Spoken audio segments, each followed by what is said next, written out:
Good evening, everyone. I'm Kara Setzer. I'm Brian Allen. It is day 14 of the federal government shutdown, meaning hundreds of thousands of employees are not getting paid, and many of them still have to work. Grant Green caught up with the governor, who did not hold back as to who he believes is responsible for these 2 weeks of confusion. Hello, Grant.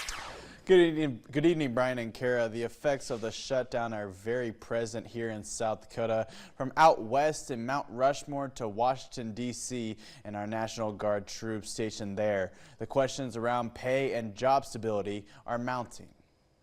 Many employees in the National Park Service at Mount Rushmore who do tours or maintenance are not working right now, and essential employees that are working at the park, such as law enforcement, are not getting paid. Sooner or later, the Senate Democrats will realize that they're stuck on stupid, and they need to quit holding America hostage in order to promote their agenda. Governor Rhoden recently visited the South Dakota National Guardsmen he sent to D.C. who have a paycheck tomorrow but face uncertainty moving forward. And I see the difference they've made and the sacrifices that they've made to be away from their families and step up and answer the call to service. And now to be faced with a situation where they're not getting paid.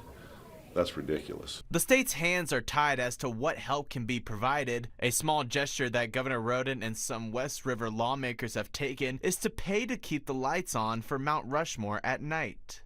I actually like the lighting ceremony even better than the daytime activity. So we're pretty excited about that. Obviously, we hope that the federal government will get back to business. And so this is just our little gesture. The nighttime lights have been covered through the remainder of the week.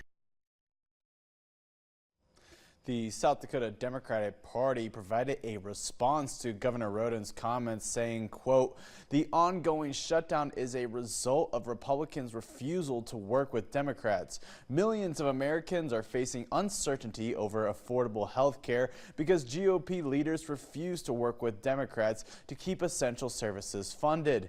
Democrats are standing strong to ensure hardworking Americans can afford health care for their families." Brian.